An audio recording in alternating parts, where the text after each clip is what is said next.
रात्रि क्लास है 1966।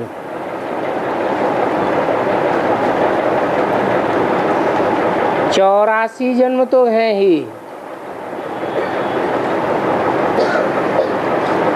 बाकी ये जो तुम्हारा जन्म है,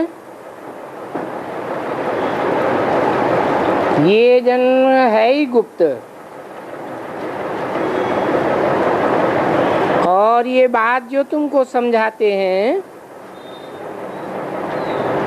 वो समझाने वाला शिव बाबा ही है,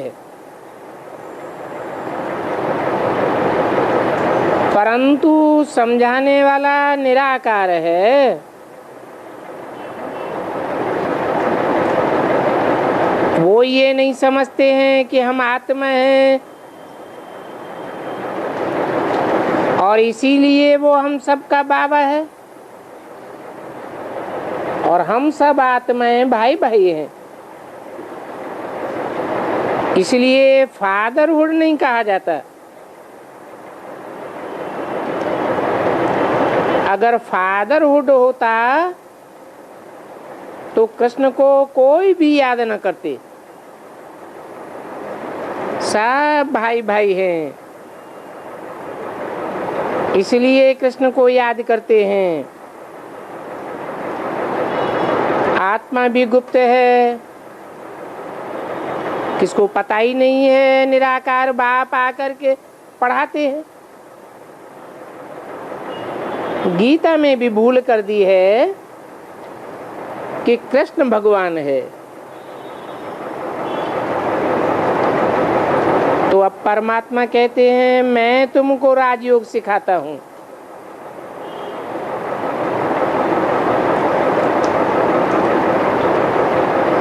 राजाओं का राजा बनाता हूँ।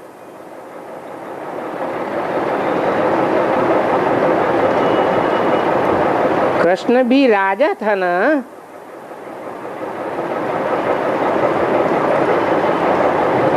अब ये भी कहते हैं कि रुद्र ज्ञान यज्ञ से ही विनाश ज्वाला उत्पन्न हुई। तो अब रुद्र तो कृष्ण को नहीं कह सकते हैं।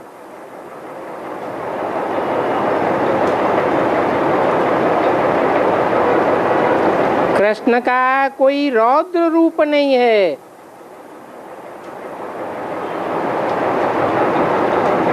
और यज्ञ में तो ब्राह्मण चाहिए।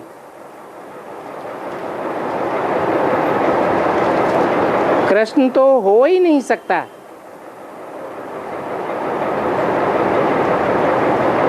सारी दुनिया में कृष्ण को ही भगवान मानते हैं। और कृष्ण तो साकार था। अभी तुम समझते हो कि भगवान तो निराकार है।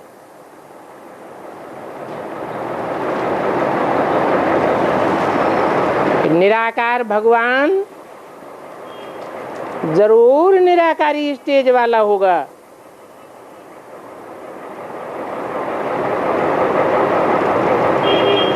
कृष्ण तो साकार है। कृष्ण वाली आत्मा अंतिम जन्म में भी साकार है। ब्रह्मा साकार है ना। ब्रह्मा का कोई फोटो निराकारी स्टेज वाला नहीं हो सकता। भगवान कहते हैं मैं भी गुप्त हूँ।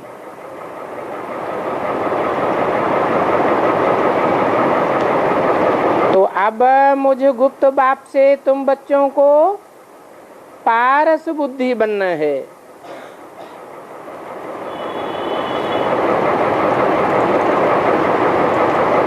ये बाप कहते हैं कि तुमको पारस बनाने वाला मैं हूँ। ऐसा कोई पत्थर नहीं होता है कि पारस पत्थर से छूने से लोहा सोना बन जाए।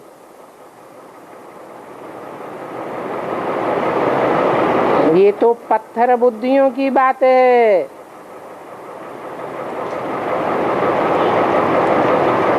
कि स्पर्श करने मात्र से, संग का रंग चढ़ने मात्र से पत्थर बुद्धि से पारस बुद्धि बन जाते हैं। अब बाप बताते हैं कि धर्मों के नाम भी शरीरों पर ही पड़ते हैं।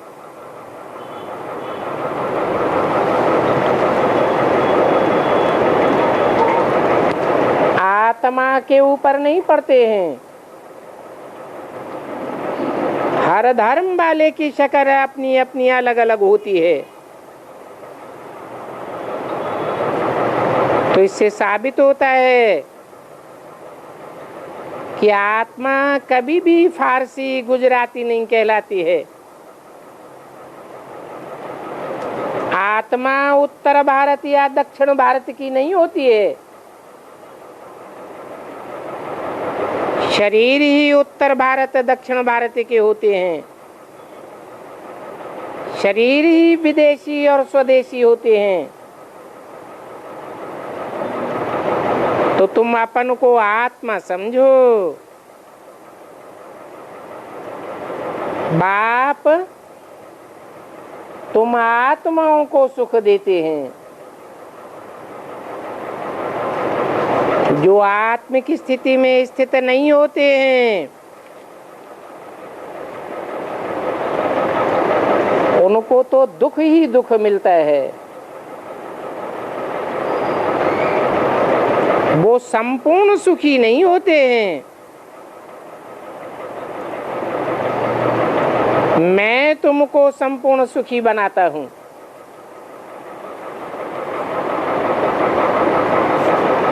तो माम एकम याद करो।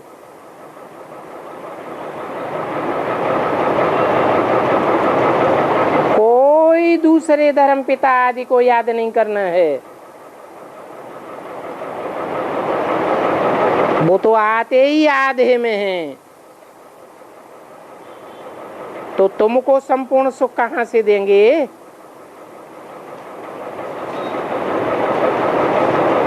अब ये बात तुम जानते हो कि हम शिव बाबा के बच्चे हैं। तुमको समझाया भी जाता है कि आत्मा के लिए कोई धर्म आदि की बात नहीं होती है। तुम सब आत्माएं ब्रदर्स हो। ये देवान है, मैं फलाना हूं, मैं पारसी हूं, ये सब देह के धर्म हैं। अभी बाप कहते हैं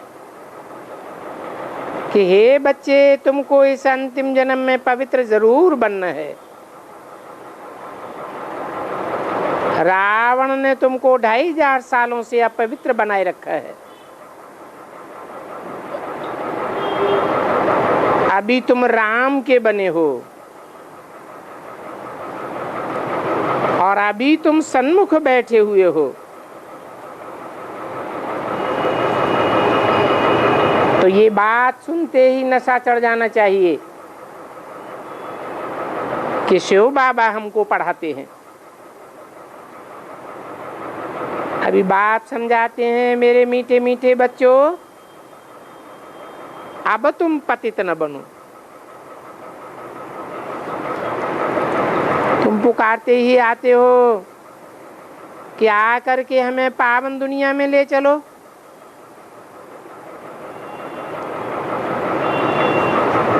तो जरूर मैं आता हूं ना पावन दुनिया में ले जाने के लिए। अब ये अंतिम जन्म पावन बनो तो पावन दुनिया के मालिक बन जाएंगे। ये बाप तुमको रोज ही पढ़ाते हैं और समझाते ही रहते हैं। अब कहते हैं बच्चों, बाप को पूरा पूरा याद करो तो तुम्हारा कल्प कल्पांतर के लिए वो ही पार्ट रुंध जाएगा। और फिर बाप को याद करते करते तुम घर पर पहुंच जावेंगे। तुम बच्चे ही 84 जन्मों का चक्कर काटने वाले हो। फिर 5000 साल बाद आकर के मिलोगे। अभी ये देह और देह के धर्मों की सब बातें भूल जाओ। अपन को आत्मा समझ मुझ बाप को याद करो। बुद्धि से पतितपना बिल्कुल त्याग दो। ये भगवान का फरमान है कि यहाँ बाप के पास आकर के फिर छोड़ नहीं जाना। अभी अगर पावन नहीं बनेंगे तो कल्प कल्प ऐसा ही होता रहेगा। तुमको पतित दुनिया से अंदरूनी रूप से घृणा आनी चाहिए, तभी तुम्हारा सच्चा त्याग हो सकता है। अभी बाप कहते हैं, बच्चों मैं आया हुआ हूं तुमको घनेरे सुखों की दुनिया में ले जाने के लिए। बाप को याद करेंगे तो 16 कला संपूर्ण बनेंगे और माला के दाने बन जाएंगे। अगर औरों को याद किया तो औरों की याद आवेगी, फिर 16 कला संपूर्ण नहीं बन सकेंगे। और बाप तो तुमको विश्व का मालिक बनाते हैं, तुम विश्व पर राज्य करेंगे। बाप कहते हैं, मैं तुम बच्चों के लिए स्वर्ग स्थापन कर रहा हूं। उन विधर्मी बच्चों के लिए जो दूसरे धर्म में कन्वर्ट हो जाते हैं, उनके लिए स्वर्ग स्थापन नहीं कर रहा हूं। तुम्हारा बाप निराकार है, वो धर्म पिताएं पहले जन्म में जब होते हैं तो निराकारी होते हैं, फिर अगला जन्म लेते ही साकारी बन जाते हैं। स्वर्ग में जाने के लिए निराकार शिव बाबा को याद करो। शिव बाबा निराकारी स्टेज वाला है। निराकार से ही तुम्हें स्वर्ग का वर्षा मिलता है। वो निराकार बाप सदा शिव है, सदैव निराकारी स्टेज में रहने वाला है, सदैव स्वस्थिति में रहने वाला है। इसलिए वो ही आकर के स्वर्ग स्थापन करते हैं। अभी बाप बच्चों को समझानी देते हैं कि हे मेरे सिकील बच्चों, आपस में अगर एक दो को दुख देते रहेंगे तो तुमको भी दुखी होकर के मरना पड़ेगा। मुख से इतना भी नहीं बोलना है कि फलाना ऐसा है। अगर पर चिंतन करेंगे तो अपना बना बनाया पद खो देंगे। अंत में तो सबको साक्षात्कार हो जाएगा, हम क्या बनने वाले हैं। अभी यहाँ तुमको बाप द्वारा बाप ब्रह्मा के द्वारा वर्षा देते हैं, तो बुद्धि में आना चाहिए कि बाप कौन है, ब्रह्मा कौन है और ब्रह्मा किस रूप में वर्षा देते हैं। अभी तो बाप आते ही हैं पावन बनाने के लिए।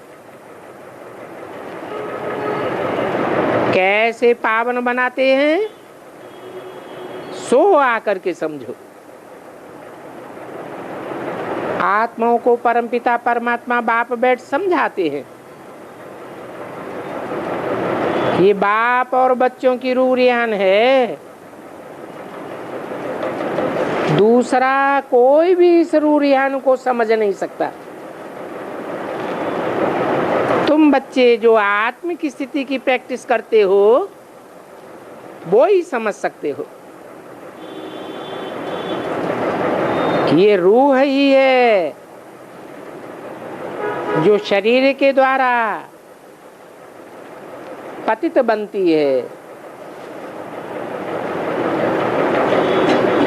शरीर के द्वारा कर्मेंद्रियों से कर्म कराती है।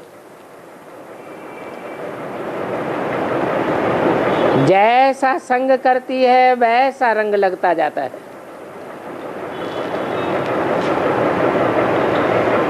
अभी तुम्हारी रूह पतित बन पड़ी है तो पतितों के संग से पतित बनी है ना। आत्मा ही कहती है हम एक शरीर छोड़ दूसरा लेती हूँ।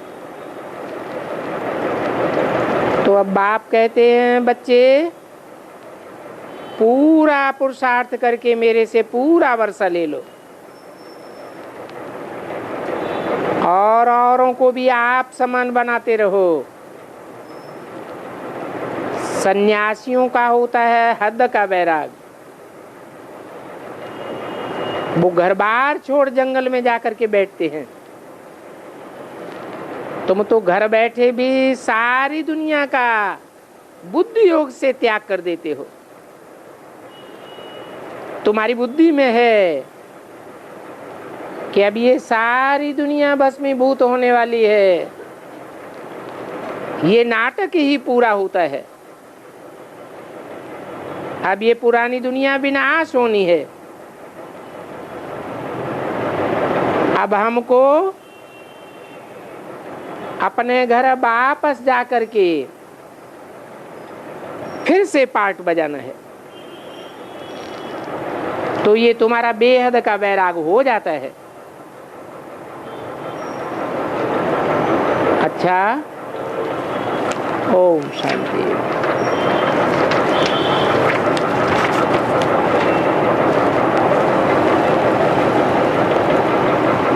दूसरी एक अधूरी मुरली है 1 अक्टूबर 1966 की। रिकॉर्ड चला है तुम्हें पाके हमने जहां पा लिया है। अभी मीठे मीठे बच्चों ने अपना ही गाया हुआ गीत सुना। बच्चे जानते हैं अभी हम बेहद के बाप के सामने बैठे हैं। तो बच्चे कहते हैं बाबा आपसे जो विश्व की बादशाही पाई है अथवा अभी हम पा रहे हैं वो बादशाही सतयुग में तो हम नहीं पावेंगे, वो इसी समय हम पाते हैं। ये संगम युग पर ही तुम पा सकते हो और ये गीत गाए सकते हो। कौन सा? तुम्हें पाके हमने सारा जहान पा लिया। घर में बैठे हुए अथवा नौकरी करते हुए तुम जानते हो हम बेहद के बाप से बेहद का वर्षा फिर से ले रहे हैं। सेंटर्स पर भी तुम्हें ये सावधानी मिलती है कि बाप को याद करो तो तुम विश्व के मालिक बन जाएंगे। ये बात अच्छी तरह याद रखनी है और कोई नई बात भी नहीं है। क्यों नहीं है? क्योंकि कल्प कल्प हम विश्व की बादशाही बाप से लेते हैं तो नई बात तो नहीं है। हाँ, नया कोई सुनेगा तो समझेगा कि ये बात इनको शिव बाबा ने कही है। अब वो तो है निराकार। निराकार आत्माओं का बाप है, क्योंकि आत्मा है निराकार तो परमात्मा बाप भी निराकार। आत्मा को निराकार तब कहते हैं जब तक उसने साकार रूप धारण नहीं किया है। तो बच्चे जान गए हैं कि हम बेहद के निराकार बाप से यही नॉलेज सुन रहे हैं। वो रूहानी टीचर हमको पढ़ा रहे हैं। तो बच्चों को मेहनत है आत्माभिमानी बनने की। ये मेहनत क्यों करनी पड़ती है? क्योंकि 63 जन्म की तुम्हारी आदत पड़ी हुई है। क्या? देवान में आने की। एक दो के गुरु बन सकते हैं, ये बात समझाने के लिए एक दो को सावधानी दे सकते हैं कि आत्म की स्थिति में रहो। पहली सावधानी है अपन को आत्मा समझो। बेहद के बाप की याद में ही सब रहते हैं और इशारा देते हैं बाप की याद में रहो। बाप की याद के सिवाय और कहीं भी बुद्धि नहीं जानी चाहिए। इसलिए कहा जाता है आत्माभिमानी भव, और बाप की याद में रहो। वो बाप है ही पतित पावन। वो अभी सन्मुख कहते हैं मुझे याद करो। किसको कहते हैं? तुम आत्माभिमानी बनने वाले बच्चों को ही कहते हैं। सारी दुनिया तो आत्माभिमानी नहीं बनेगी। तो तुमको कितनी सहज युक्ति बताते हैं। ये मनमना भवा अक्षर भी है, परंतु इन अक्षरों को जब कोई समझे, 3 अक्षर हैं, मत, मना, भव। मेरे मन में समा जा। ये तुम्हारी याद की यात्रा है और सिखाने वाला एक ही बाप है। एक के सिवाय और कोई भी नहीं हो सकता दूसरा। तुम बच्चे ही जानते हो हम रूहानी यात्रा पर हैं। वो दुनिया में होती हैं जिस्मानी यात्राएं। अभी हम तो जिस्मानी यात्रु नहीं हैं, हम रूहानी यात्रु हैं। इस याद की यात्रा से ही विकर्म भस्म होंगे। जब तुम्हारे विकर्म भस्म हो जाएंगे तो तुम विकर्माजीत बन जाएंगे। तुमसे कोई भी विकर्म होगा ही नहीं। वि माने विपरीत, कर्म माने कर्म। श्रीमत के बरखिलाफ तुम कोई भी कर्म नहीं करेंगे। और याद के सिवाय कोई भी उपाय नहीं है जो तुम विकर्माजीत बनो। जब तुम विकर्माजीत बनते हो तो होता है विकर्माजीत संवत, और दूसरा होता है विकर्म संवत। कितने साल हुए विकर्म संवत को? है 2500 साल हुए। जब से द्वैतवादी युग शुरू हुआ, रावण राज्य शुरू हुआ, तो विकर्मी संवत शुरू हुआ।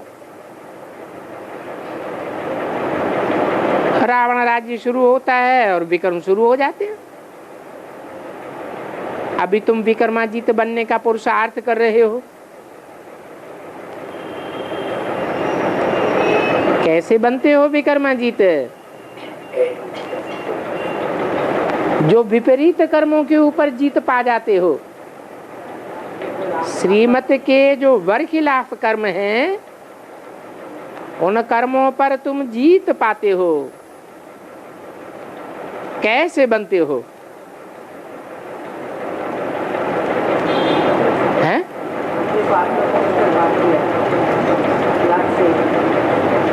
एक की मत पर चलने से तुम विक्रमाजीत बनते हो और अनेकों की मत पर चलने से तुम विकर्मी बन जाते हो। वहां सतयुग में तो कोई विकर्म नहीं होगा। क्यों? क्योंकि वहां 10 मतें डालने वाला कोई रावण नहीं होगा। दुनिया में इन बातों को कोई नहीं जानते हैं। तुम तो जान गए हो। क्या खास बात जान गए हो? कि एक की मत पर चलने से हम स्वर्गवासी बनते हैं और अनेकों की मत पर चलने से नरकवासी बनते हैं। शूटिंग कहाँ होती है? अभी रिहर्सल हो रही है। देहधारियों की मत पर चलने से तुम दुखी हो जाते हो और बाप की मत पर चलने से तुम 21 जन्मों के लिए सुखी हो जाते हो। बाप को ही नॉलेजफुल कहा जाता है। बाप द्वारा तुम ये सब बातें जान गए हो। कर्म क्या होता है, विकर्म क्या होता है, अकर्म क्या होता है। क्योंकि बाप ही तो बच्चों को नॉलेज देंगे ना। तो नॉलेज देने वाले गॉड फादर का नाम भी चाहिए। क्या नाम है? बाप का नाम क्या है? जिनकी नॉलेज से तुम सदैव क्या बनते हो? हैं? नॉलेजफुल बनते हो। बाकी ऐसे नहीं है कि वो नाम रूप से न्यारा है। नाम रूप से न्यारा हो तो उसकी पूजा क्यों करते हो? पूजा का आधार क्या है?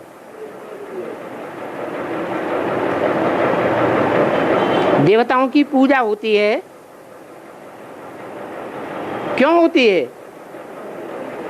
क्योंकि जरूर देवताओं ने पवित्रता को धारण करने का पुरुषार्थ किया है।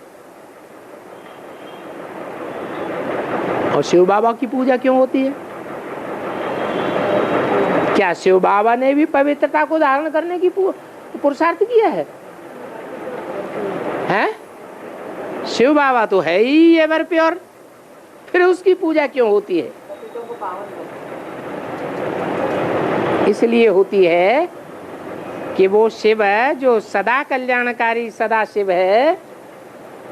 वो जिस मुकर्रर रथ में प्रवेश करता है वो भी बाप समान बन जाता है। और जब बाप समान बन जाता है तो कैसा पुरुषार्थ करता है जो बाप समान बन जाता है? पवित्र होने का पुरुषार्थ करता है या अपवित्र बनने और बनाने का पुरुषार्थ करता है? जरूर पवित्र बनने का पुरुषार्थ करता है। इसलिए शिवलिंग पूजा जाता है। बाकी मैं तो बिंदी हूं, मेरी तो पूजा हो ही नहीं सकती। मैं न पतित बनता हूँ और न पावन बनता हूँ, मैं तो सदैव अवर पूज्य हूँ। तो पूजा करते हैं, जिसकी पूजा करते हैं उनका नाम है शिव। वो ही पतित पावन ज्ञान का सागर है। आत्मा याद करती है उस परमपिता परमात्मा बाप को। क्या? उस परमपिता परमात्मा बाप को, इस ब्रह्मा को याद नहीं करती है। भक्ति मार्ग में कोई ब्रह्मा की मूर्ति बनाता है, मंदिर बनाता है, याद करता है? कोई याद नहीं करता। इसको याद करते हैं। ये पतित पावन नहीं है, वो पतित पावन है। ऐसे क्यों कहा? क्योंकि 66 में वो पाठ प्रत्यक्ष नहीं हुआ था। 10 वर्ष की घोषणा की है। इन लक्ष्मी नारायण का जन्म कब हुआ? आज से 10 वर्ष कम 5000 वर्ष हुए, माने 76 के लिए इशारा किया। तो उस परमपिता परमात्मा बाप को याद करती है आत्मा। आत्मा बाप की महिमा करती है। वो सुख का सागर है, शांति का सागर है। करोड़पति बाप है तो बच्चों को क्या देगा? है? अरे लाख करोड़ देगा ना देगा, वही चीज देगा। ये शांति का सागर है, सुख का सागर है, तो क्या वर्षा देगा? सुख और शांति का वर्षा देता है। जरूर वर्षा देते होंगे बच्चों को। जो अच्छा कर्तव्य करते हैं उनका ही यादगार बनाते हैं। तो दुनिया में सबसे जास्ती यादगार मंदिर किसके बने हुए हैं? शिव बाबा के बने हुए हैं। इससे क्या साबित होता है? कि दुनिया में जितने भी दाता हुए हैं, देने वाले, उन दाताओं के बीच में सबसे बड़ा दाता शिव बाबा ये है। तो उनका यादगार बनाते हैं, पूजा करते हैं। एक शिव बाबा ही है जिसका गायन होता है। गायन भी होता है और पूजा भी होती है। पूजा होती है तो जरूर वो शरीर के द्वारा कर्तव्य करते हैं। पूजा का आधार क्या है? हैं? कोई कर्तव्य किया है तब पूजा होती है कि बिना कोई कर्तव्य के पूजा होती है? जरूर कोई कर्तव्य किया है। क्या कर्तव्य किया है? क्या प्रूफ? अरे कर्तव्य कर्मेंद्रियों से होता है या बिना कर्मेंद्रियों के कर्तव्य होता है? तो कौन सी कर्मेंद्रिय की पूजा होती है? लिंग की पूजा होती है। तो लिंग से कोई कर्तव्य किया है ना, तब तो उनके लिंग की पूजा होती है। और देवताओं के अन्य अन्य कर्मेंद्रियों की पूजा होती है। और देवताओं की आंखों की पूजा होगी। कमल नयन कहेंगे, कमल मुख कहेंगे, कमल हस्त, कमल पाद कहेंगे। कोई देवता को लिंग नहीं दिखाया और शिव बाबा को लिंग ही दिखाया है। तो कर्तव्य किया है ना, तब तो उनका गायन है। क्या गायन है? हैं? क्या गायन है? अरे शास्त्रों में कोई गायन है? हैं? शास्त्रों में उनका गायन है कि उन्होंने हालाहल विष पिया, सारी दुनिया भयभीत हो गई, किसी ने वो काम नहीं किया और उन्होंने सारी दुनिया को भस्मीभूत करने वाला वो विष पी लिया। फिर भी वो एवर प्योर है। विष पीने वाले को एवर प्योर कैसे कहेंगे?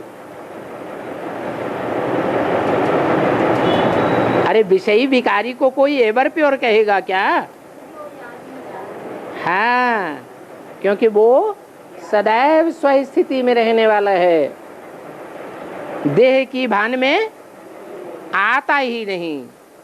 देह भान में आएगा तो विष का असर होगा, देह भान में आता ही नहीं। तो बाप कब पुजारी भी नहीं बनते हैं।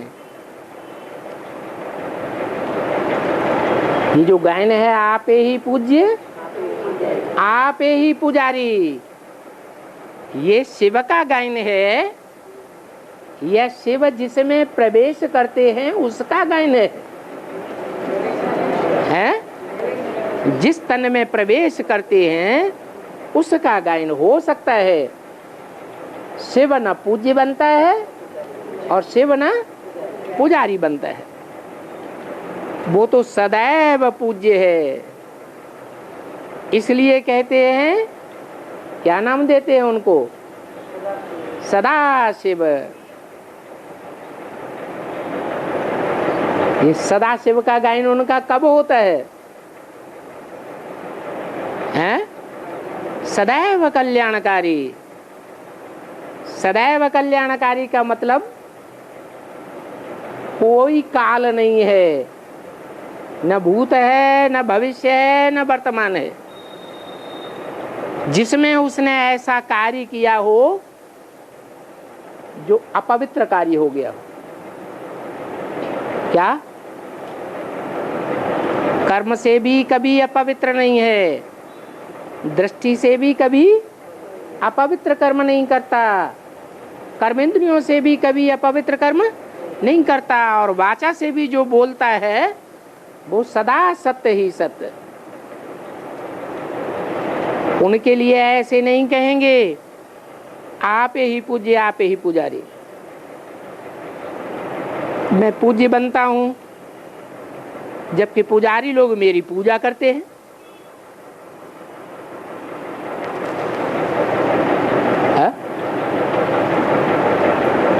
मेरी पूजा कब होती है? सतयुग और त्रेता में पूजा नहीं होती है। कब होती है? द्वापर कलयुग में मेरी पूजा होती है। जो मेरी पूजा करते हैं वो पूजा किसकी करते हैं? मुझे बिंदी की पूजा करते हैं या लिंग की पूजा करते हैं? सतयुग में तो पूजा नहीं करते हो। भक्ति मार्ग में उस पतित पावन शिव बाबा को याद करते हैं। पहले पहले अव्यभिचारी भक्ति उसे एक की ही होती है, फिर बाद में व्यभिचारी बन जाते हैं। क्यों? भक्ति मार्ग की बात बताई। पहले अव्यभिचारी भक्ति करते हैं और बाद में व्यभिचारी हो जाते हैं। शूटिंग कहाँ होती है? जरूर संगम युग में ही शूटिंग होती है। जब सरेंडर होने जाते हैं, बुद्धि से सरेंडर होते हैं पहले पहले, तो एक शिव बाबा की सेवा है और किसी के प्रति आस्था नहीं रहती। फिर बाद में फिर आस्था धीरे धीरे कम हो जाती, कहीं इधर बुद्धि हिलक गई, कहीं उधर हिलक गई, तो बाद में भी विचारी बन जाते हैं। ब्रह्मा सरस्वती को भी वो शिव बाबा नई दुनिया का मालिक बनाते हैं। क्या कहा? भी क्यों लगा दिया? ब्रह्मा सरस्वती को भी वो शिव बाबा, अभी का पार्ट बजाने वाला शिव बाबा नहीं, अभी जो शिव बाबा ब्रह्मा के तन में बोलता है वो नहीं, वो शिव बाबा ब्रह्मा सरस्वती को नई दुनिया का, ब्रह्मा सरस्वती को भी नई दुनिया का मालिक बनाते। भी क्यों लगाया? और कौन है जिसको नई दुनिया का मालिक बनाते हैं? हैं?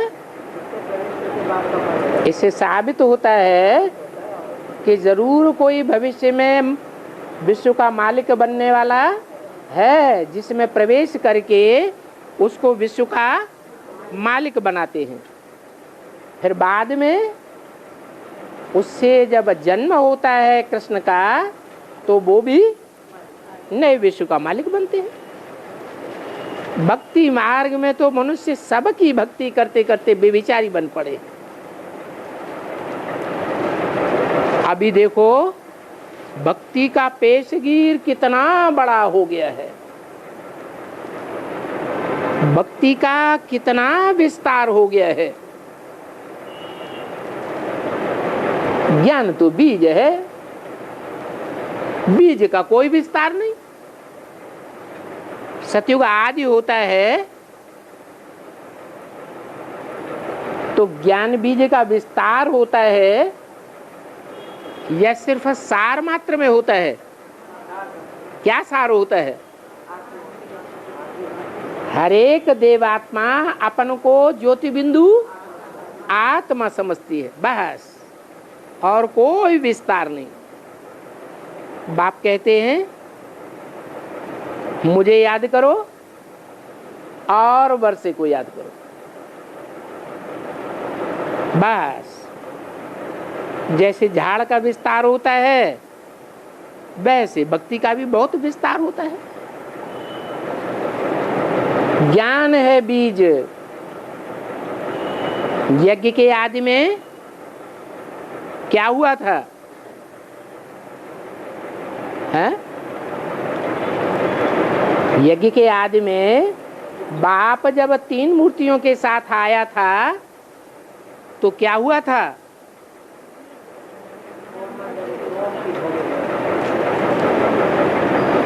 ज्ञान का बीज बोया था।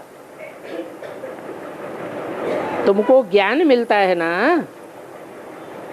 सतयुग त्रेता में ये भक्ति का झाड़ नहीं होता है। आधा कल्प ये भक्ति का झाड़ चलता है। सब धर्म वालों की अपनी अपनी रस्म रिवाज चल पड़ती है। तो देखो भक्ति कितनी बड़ी हो जाती है। और ज्ञान तो सबके लिए एक ही है। क्या 500-700 करोड़ मनुष्य आत्माएं, कोई भी धर्म वाले हों, सबके लिए ज्ञान क्या मिलता है? मन मना भव, मेरे में समा जा। किसे में समा जा? मेरे मन में समा जा। मेरा मन कौन है? है? अरे मेरा मन कौन है? कहने वाला कौन है? शिव बाबा कहते हैं मेरे मन में समा जा। मेरा मन कौन है? बुद्धि कौन है? संस्कार कौन है? मन ब्रह्मा है, बुद्धि शंकर है और संस्कार शक्ति विष्णु है। तो काय में समा जा? मन में समा जा। मेरा मन रूपी ब्रह्मा, उसका मन, उसका दिल क्या कहता है कि नई दुनिया की स्थापना हो जाए। इसके लिए क्या करो? अलफ बाप को याद करो। कौन है अलफ?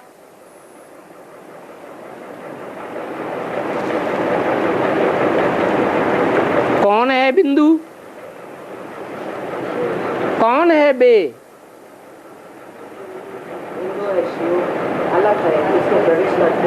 अलफ है जिसमें प्रवेश करता हूँ। बिंदु मैं स्वयं हूं। और बे कौन है? ये ब्रह्मा बे है।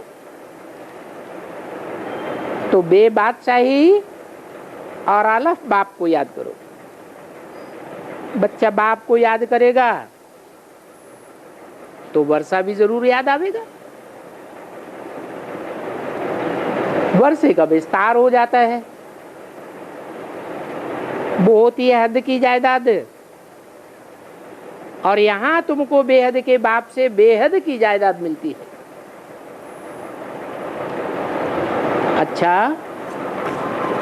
ओम शांति। जल्दी है घर जाने की? नहीं नहीं नहीं नहीं।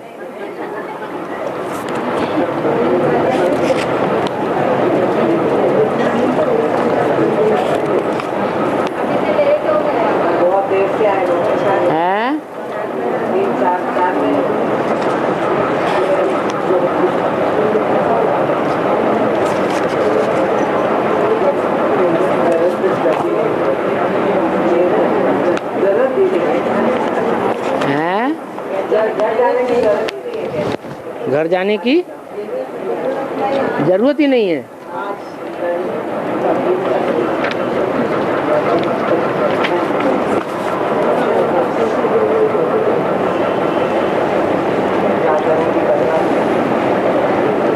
एक और अधूरी मुरली है 25/10/66 की। रिकॉर्ड चला है बचपन के दिन भुला न देना। आज हंसे कल रुला न देना।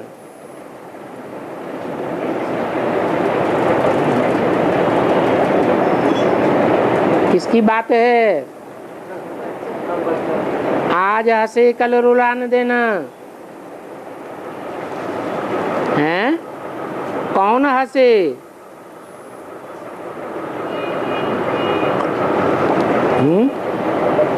आज कौन हंसे? बच्चे जब निश्चय बुद्धि होते हैं, समर्पण बुद्धि होते हैं तो बहुत खुश होते हैं। फिर जब भाग जाते हैं तो कौन रोता है? हैं? कौन रोता है? हैं?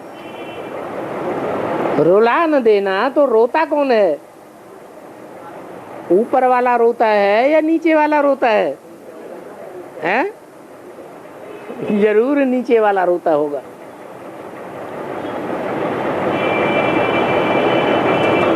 अपने पिछले जन्मों का साक्षात्कार तो संगम में होता है ना।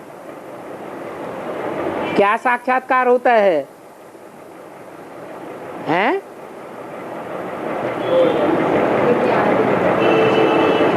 कि पहले कभी कोई जन्म में ये मेरे बने थे, फिर बाद में मेरे को छोड़ करके रावण संप्रदाय के बन गए और धर्म स्थापन करने वाले जो गुरु हैं उनके चंबे में आ गए। मीठे मीठे रूहानी बच्चों ने गीत के 2 अक्षर सुने। ये तो निश्चय करते हो बेहद का बाप अब बेहद का सुख का वर्षा दे रहे हैं। ऐसे बाप के आए हम बच्चे बने हैं तो बाप की श्रीमत पर भी चलना है। अगर श्रीमत पर नहीं चलेंगे तो क्या होगा? हैं?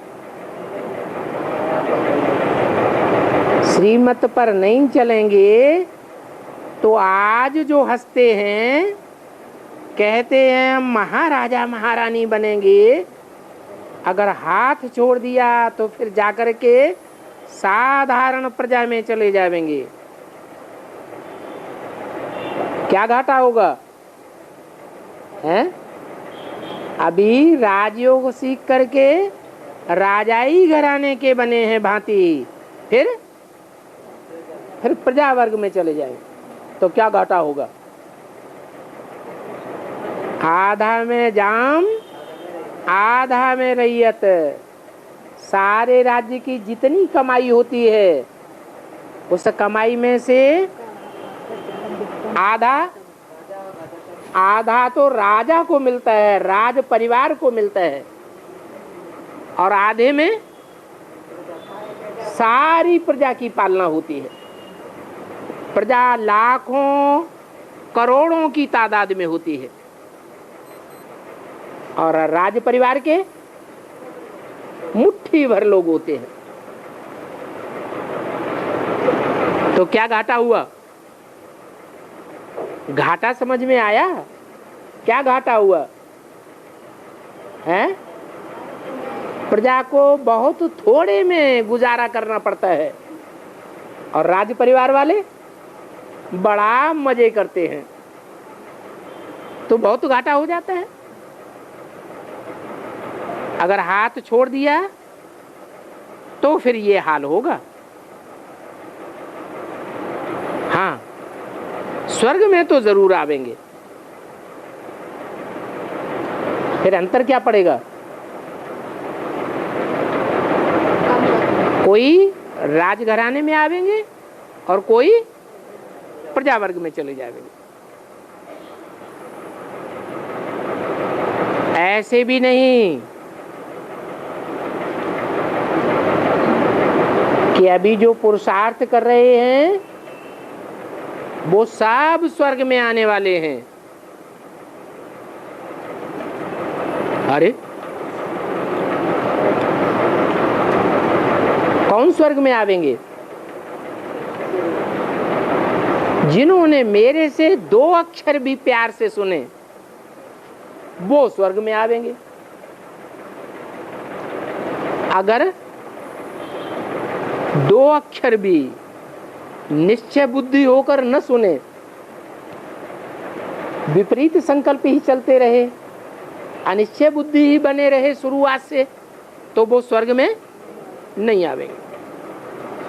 जो सतयुग त्रेता में आने वाले होंगे वो ही आवेंगे। सतयुग त्रेता दोनों को मिलाकर स्वर्ग कहा जाता है। फिर जो पहले पहले नई दुनिया में आते हैं वो अच्छा सुख पाते हैं। क्या सतयुग त्रेता के बाद के जन्मों में आते हैं वो उतना सुख नहीं पाते हैं। अच्छा चलो, सुख तो नहीं पाया उतना। कोई ने 16 कला संपूर्ण का सुख पाया, कोई ने 14 कला संपूर्ण का सुख पाया, कोई ने 8.25 कला संपूर्ण का सुख पाया। दुख तो नहीं भोगते हैं, नहीं भोगते। जो बाद में आते हैं वो दूसरे धर्मों में कन्वर्ट हो करके दूसरे धर्म में जाकर के दास दासी बनते हैं, बहुत दुख भोगते हैं। बाकी जो बाद में आने वाले हैं वो आकर के कोई ज्ञान नहीं लेंगे। क्या बाद में? कब? जो द्वापर कलयुग में परमधाम से आने वाले हैं वो बाप से आकर के ज्ञान नहीं लेंगे। ज्ञान लेने वाले को सतयुग त्रेता में आने वाला कहा जाएगा। बाकी तो सब आते हैं रावण राज्य में। वो उतना सुख नहीं देखेंगे कितना, जितना सतयुग त्रेता में देवी देवताओं की आत्माएं सुख भोगती हैं।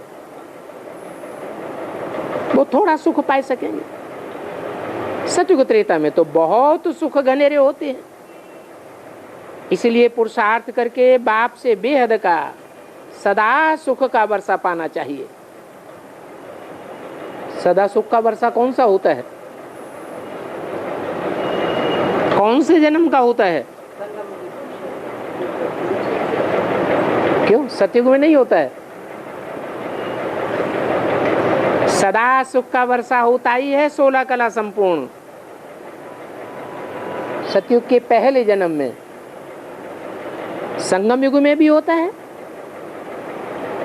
तो ये महान खुशखबरी सबको सुनानी चाहिए कि भगवान बाप आया है सदा सुख का वर्षा देने के लिए। अभी दिल्ली में प्रदर्शनी भी होनी है, तो बच्चों को डायरेक्शन मिलते हैं, खुशखबरी लिखो। कार्ड्स जो छपवाते हैं उसमें भी ये लिखना चाहिए, ऊंचे ते ऊंचे बाप की ऊंचे ते ऊंची खुशखबरी। प्रदर्शनी में तुम दिखाते हो कि नई दुनिया कैसे स्थापन होती है, तो एक क्लियर और पूरे अक्षरों में लिखना चाहिए, बेहद का बाप, ज्ञान का सागर, पतित पावन, सदगति दाता, गीता का भगवान शिव है। वो कैसे ब्रह्मा कुमार कुमारियों द्वारा फिर से कलयुग संपूर्ण विकारी भ्रष्टाचारी पतित दुनिया को सतयुगी संपूर्ण निर्विकारी पावन श्रेष्ठाचारी दुनिया बना रहे हैं, वो खुशखबरी आकर के सुनो अथवा समझो।